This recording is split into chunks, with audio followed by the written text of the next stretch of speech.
दैत्य गुरु शुक्राचार्य हुए महाबलशाली।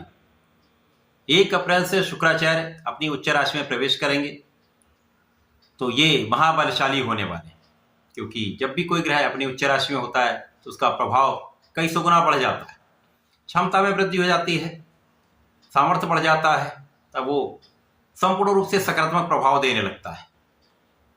अब शुक्राचार्य अत्यंत शुभ ग्रह हैं, सौम्य प्रभाव देते हैं, जीवन के समस्त भौतिक सुखों की प्राप्ति कराते हैं। तो जब ये अपनी उच्च राशि में होंगे तो निश्चित रूप से एक बड़ा परिवर्तन करके बड़ा लाभ दे सकते हैं। परंतु यहाँ पर राहु के साथ इनकी युति का प्रभाव होगा जो दूषित करने वाला है इनके अच्छे प्रभावों को, जिसके कारण ये एक बड़ा परिवर्तन भी है। महाबलशाली शुक्राचार्य हैं, परंतु राहु का प्रभाव कुछ दूषित प्रभाव देने वाला है, जिसका प्रभाव समस्त राशियों पर पड़ने वाला है, समस्त लोगों पर पड़ने वाला है। जय श्री गणेश। नमस्कार, मैं आचार्य संजय द्विवेदी। मेरे समस्त प्रबुद्ध दर्शकों का मेरे चैनल पर हार्दिक स्वागत है। आज मैं शुक्राचार्य के राशि परिवर्तन प्रभाव को लेकर आपके सम्मुख उपस्थित हूँ। 1 अप्रैल से शुक्राचार्य मीन राशि में होंगे, महाबलशाली होंगे। निश्चित रूप से ये एक महत्वपूर्ण परिवर्तन है, क्योंकि जब भी शुक्राचार्य एक बड़ा परिवर्तन करते हैं, एक अत्यंत प्रभावी भाव में होते हैं, तो ये समस्त सुखों का लाभ देते हैं। इस जगत में जितना भी बड़ा लाभ है शुक्राचार्य प्रदान करते हैं, चाहे वो बड़ी इंडस्ट्री हो, बड़ा लाभ हो, बड़ा व्यापार हो, नौकरी में बड़ा पद हो, जेंट्स ज्वेलरी का लाभ, भूमि भवन वाहन का लाभ, बड़ी गाड़ी, बड़ा भवन, इन सबका सुख शुक्राचार्य प्रदान करते हैं। ऐश्वर्य वैभव शुक्राचार्य प्रदान करते हैं, सौंदर्य प्रदान करते हैं, आकर्षण प्रदान करते हैं तथा जीवन के समस्त भौतिक सुख प्रदान करते हैं। स्त्री सुख के कारक हैं, संतान सुख भी शुक्राचार्य प्रदान करते हैं।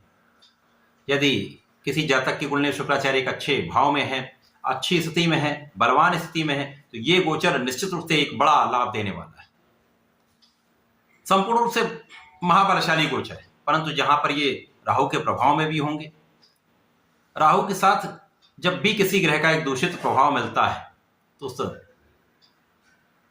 उस भाव को, उसके कार्यकत्व को, भाव को राहु दूषित कर देते हैं। अब शुक्राचार्य के जब साथ में ये होंगे तो मित्रवत होने के बाद भी इनका प्रभाव उस भाव को बढ़ा देगा, चाहे वो सकारात्मकता हो, चाहे वो नकारात्मकता हो। राहु के साथ शुक्राचार्य का प्रभाव दूषित योग क्या बनाता है? मानसिक शारीरिक रूप से एक कल्पनाशीलता बढ़ा देता है, जिसके कारण चारित्रिक पतन का योग बनता है। परंतु ये यदि आपकी कुंडली एक अच्छी प्रभावी है, लग्न बलवान है, शुक्राचार्य एक अच्छी अवस्था में है, नीच के नहीं है, राहु से दूषित नहीं है, तो किसी प्रकार का कोई कष्ट नहीं होने वाला। परंतु राहु शुक्राचार्य के प्रभाव को कई सौ गुना बढ़ाने वाले भी, तो कुछ अच्छे लाभ मिल सकते हैं, कुछ दूषित प्रभाव भी मिल सकते हैं। ये अलग अलग भाव में होने के कारण अलग अलग प्रभाव मिलता है। आज मैं वृषभ राशि के लिए, जो शुक्राचार्य की ही राशि है, शुक्राचार्य के इस राशि परिवर्तन का किस प्रकार का प्रभाव मिलने वाला है, किस प्रकार के लाभ मिल सकते हैं, कहाँ आपको सावधान रहना चाहिए, क्या उपाय करना चाहिए जिससे आप लाभ ले पाएं, समस्या कम हो पाए, समस्त विश्लेषण मैं पूर्ण तरह के साथ करने जा रहा हूँ। प्रिय दर्शकों, ये राशिफल आपके चंद्र राशि पर आधारित है, अर्थात आपकी जन्म कुंडली में यदि 2 नंबर में चंद्रमा है तो आपकी वृषभ राशि। अब वृषभ राशि स्वयं शुक्राचार्य की राशि है, तो यहाँ पर यदि अवलोकन करें तो शुक्राचार्य लग्न तथा षष्ठम भाव के स्वामी, लग्न तथा षष्ठम भाव के स्वामी का गोचर अत्यंत विशेष भाव में हो रहा है, जो कि लाभ का भाव। लाभ के भाव में समस्त ग्रहों का प्रभाव सकारात्मक हो जाता है, चाहे वो राहु हो, चाहे शनि हो, किसी प्रकार का कोई भी ग्रह हो, यहाँ पर एक अच्छा प्रभाव देता है। परंतु जो नेचर उनका है, नेचर कभी भी परिवर्तित नहीं होता है, चाहे वो कोई भी ग्रह, उसका जो नैसर्गिक प्रभाव है वो वैसा ही रहता है, यथावत रहता है। अब राहु शुक्र का प्रभाव एकादश भाव को कई सौ गुना प्रबल कर देगा। राहु यही तो करते हैं, जिस भाव का प्रभाव है उसको कई गुना बढ़ा देंगे। यदि सकारात्मक है तो कई सौ गुना उसका लाभ मिलने लगता है। अब यहाँ पर आपकी इनकम कई गुना बढ़ जाएगी, निश्चित रूप से ऐसा हो। अचानक आपके धन में वृद्धि होने लगती, धन बढ़ेगा, आपका लाभ बढ़ेगा। लाभ कहाँ कहाँ से बढ़ने वाला? आपके ज्ञान से, शिक्षा से, आपके संतान से लाभ बढ़े, संतान सुख की प्राप्ति होगी। अब भटकाव कहाँ होगा? प्रेम संबंध में, क्योंकि प्रेम संबंधों के भाव पर सीधी दृष्टि का प्रभाव शुक्राचार्य की एक ही दृष्टि है जो सीधे 180 डिग्री पर होती है। यहाँ पर पंचम भाव पर इनकी दृष्टि का प्रभाव जो कि प्रेम का भाव है, यहाँ पर भटकाव कर देता है। अब यदि आपकी लग्न बलवान है, शुक्राचार्य एक अच्छे भाव में है, तो यहाँ पर कोई बड़ी समस्या नहीं है। प्रेम संबंध यदि हैं तो अच्छे स्थिति में रहते हैं, भटकाव नहीं होता है, प्रेम संबंध विवाह में परिणित हो जाते हैं। परंतु क्योंकि लग्न के स्वामी शुक्राचार्य, परंतु यदि ये ऐसी स्थिति नहीं है, दूषित प्रभाव आपकी कुंडली में, तो यहाँ पर भटकाव होता है, धोखे मिलते हैं, प्रेम संबंधों में समस्याएं आती हैं, विवाद हो जाते हैं, लड़ाई झगड़े बढ़ जाते हैं। ये प्रभाव कहीं ना कहीं चरित्र पर भी आपके एक दाग लगाने वाला हो सकता है। तो यहाँ पर बहुत सजग आपको रहना चाहिए। परंतु यहाँ पर ज्ञान का भाव विशिष्ट हो जाता है।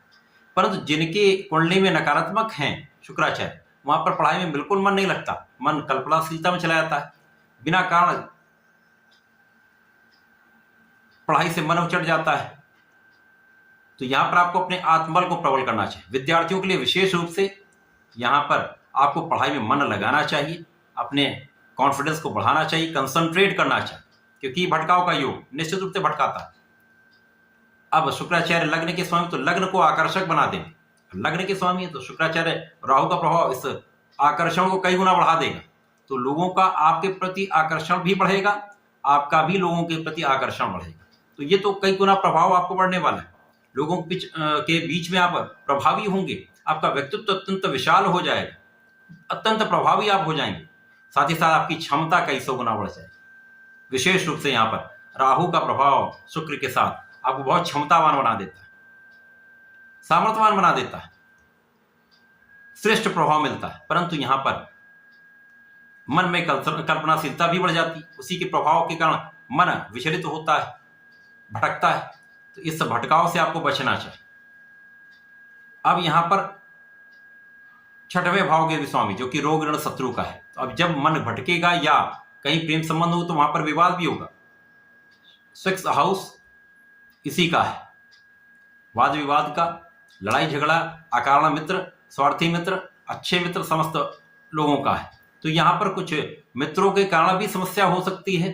जो आपके स्वार्थी मित्र, उनके कारण भोग विलास बढ़ सकता है, आप व्यसन में पड़ सकते हैं, उनसे आपको बचना चाहिए। क्योंकि यहाँ पर धन बढ़ रहा है, आपका प्रभाव बढ़ रहा है, तो वैभवशाली आप है, क्षमतावान आप है, तो लोग भी आपके साथ जुड़ेंगे, आपके साथ मित्र भी बढ़ेंगे। तो इन अनावश्यक मित्रों से आपको बचना चाहिए। यानी इससे बचेंगे तो आप अपने समस्याओं से बचेंगे, विवादों से बचेंगे, कष्टों से बचेंगे। तो शुक्राचार्य का ये परिवर्तन वृषभ राशि के लिए बहुत बढ़िया है। लेकिन यहाँ पर केवल आपको अपने मन पर, अपने चरित्र पर पूर्ण रूप से नियंत्रण करना ही पड़ेगा, क्योंकि प्रेम भाव पर दृष्टि का प्रभाव भटकाने वाला है। विवाद से बचना ही होगा। सभी का सम्मान करें, आदर से, सम्मान के साथ उनसे बिहेव करें, विवाद में ना ही पड़े तो अच्छा है, समस्याएं अपने आप कम हो जाए। नित्य सूर्यदेव को जल दें, प्रत्येक शुक्रवार को भगवान भोलेनाथ पर जलार्चन करें, पीले पुष्प का अर्पण करें, तथा यहाँ पर आपको मंदार पुष्प मिल जाता तो अधिक श्रेष्ठ है। पंचामृत से अभिषेक करें तथा ओम नमः शिवाय का जप करें। गणपति जी के संकनाशन गणेश स्तोत्रम का पाठ कर लेते हैं तो जीवन में समस्त अवरोध दूर हो जाते हैं, संकट दूर हो जाते हैं, आपका मन एकाग्र हो जाता है। तो ऐसा करके समय का लाभ लें। धन्यवाद, नमस्कार।